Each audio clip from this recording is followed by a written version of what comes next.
WWE finishes that wrestlers killed, made by WrestleMania. Yeah, so let's check this out. Modern day pro wrestling, it is extremely difficult to come up with a new, exciting, and innovating finishing move. Virtually every move imaginable has been used as a finishing move at some point, and this makes it hard for new wrestlers to stand out.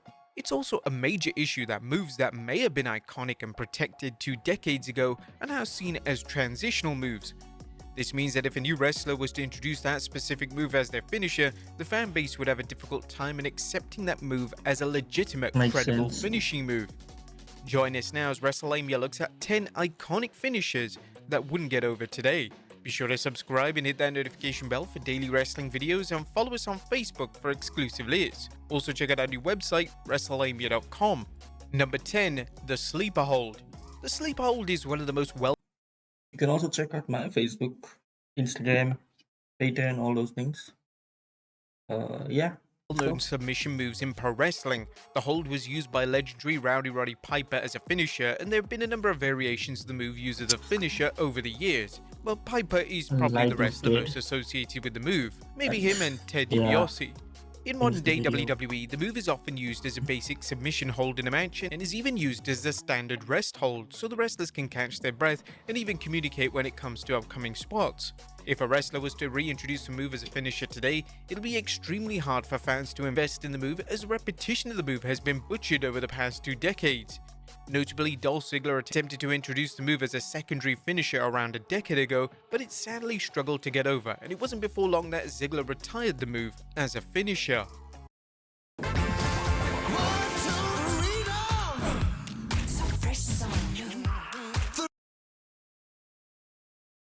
Number 9. Belly to Belly. It's unlikely that a belly to belly suplex will ever become obsolete in wrestling.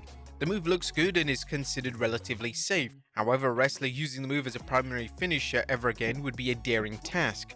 The move was last used as a finisher when Bayley decided to use the move and rebrand it the Bayley to Belly.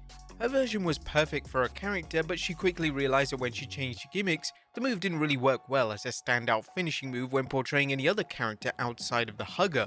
If the move was to be introduced as a new finisher, then a modification of the move would be needed, or ultimately the move would fail to get over with a modern day audience.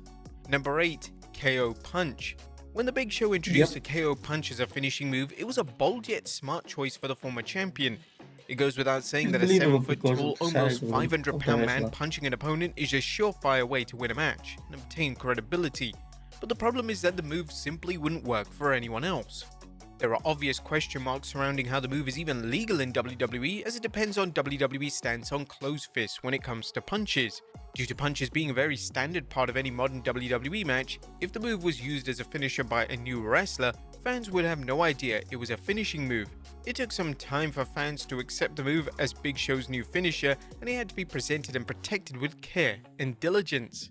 There is no way a wrestler in modern day WWE would be able to get the move over, and we've seen examples such as Lacey Evans with the women's right, and as expected this move looked completely flat upon execution and nobody took it seriously. Number 7. The Worm. The Attitude Era was a time in which more comedic finishers were able to get over with the audience. The Worm was a finisher of Too Cool member Scotty to Potty, and the finisher, whilst entertaining and always delivered a huge crowd reaction, it's a rather lackluster move. The move is basically a bulldog followed by a funny dance only to be followed up by a fist drop.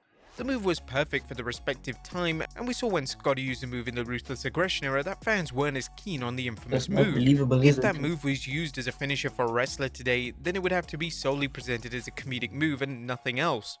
Trying to book and present the move as credible would be a difficult task for WWE. We've seen wrestlers such as Otis use a similar move on the WWE main roster, but Otis was extremely smart in having a backup finishing move which allowed him to win matches in a serious and legitimate manner when it wasn't time for a comedic moment. Number 6. The AA. John Cena first debuted the AA back in 2003. The move was initially introduced. It was called something else before the AA. It was called the AA. It was called something else. That apa I say it on here, probably I'm getting trouble with YouTube. It was called the FU. To rival Brock Lesnar's F5, yet the move seemed to work perfectly for the Doctor of Thugonomics, so he kept the move for the next 2 decades. The move is the best possible move for Cena, as it's a safe variation of the popular Death Valley driver maneuver. If Cena was to retire the move and a wrestler from either the WWE main roster or NXT started using the move, it'd be unlikely that the move would ever receive a substantial reaction. The move is firmly associated with Cena, and if anyone else began to use the move, it would look kind of awkward, and it would forever be compared to Cena, which is something a wrestler would always struggle to overcome. Number 5. The Big Splash. Using a big splash as a finisher was previously a smart way for super heavyweight wrestlers to deliver an impactful finishing move. Wrestlers such as Mark Henry and Viscera both used the move as a finisher, and it was a great fit for them as they managed to make the move look devastating. The Damn, move that's a was lot also of used weight. by the Ultimate Warrior, and his version of the move worked because he was able to get significant height on his leap, which made the move look awesome upon execution. The Big Splash, similarly to other moves, has become a staple of matches, and the move is seen as a transitional move from one move to the next. If the move was to be used by a wrestler today as a primary finisher, then a noticeable modification would be needed to be implemented. They need to stop using people's penises as transitional moves. They just keep ruining shit. This modification may come in the form of delivering the splash from the top rope, or it could be something brand new and unique.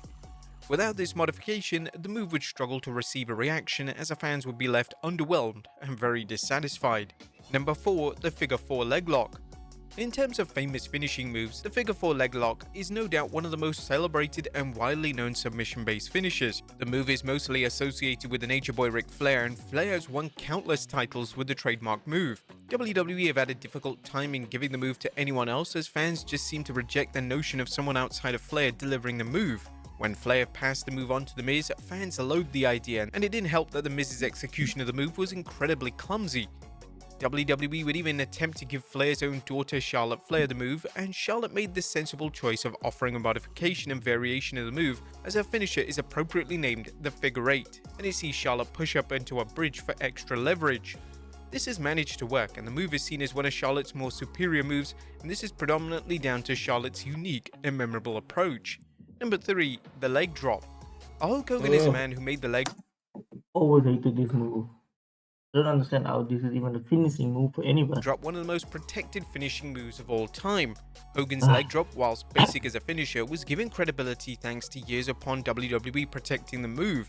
Decades on from Hogan's era, and the move is used as a standard basic move in most matches, and the idea of a wrestler using the move as a finisher is very hard to comprehend.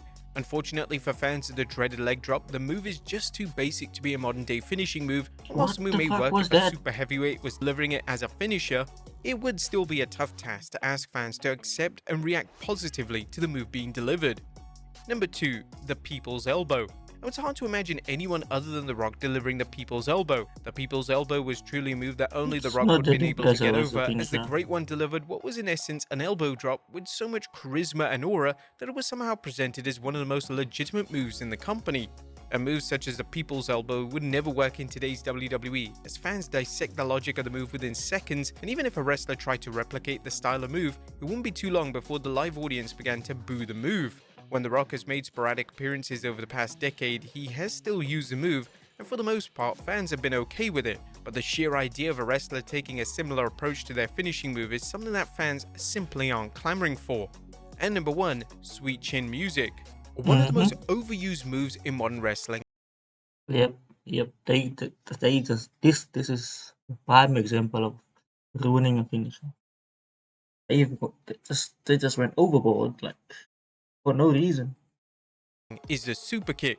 A super kick can be found in virtually every pro wrestling match, and a wrestler using a single super kick as a finishing move would be difficult to pull off.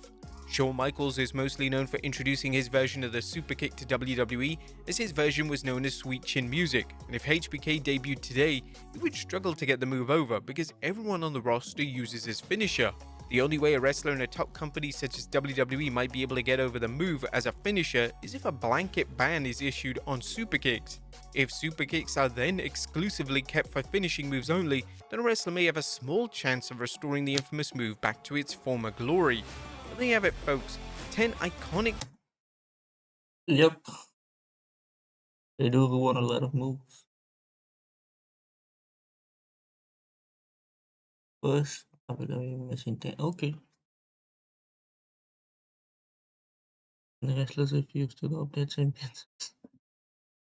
Okay. Please like, share, subscribe, comment, and all that. And I'll see you guys later.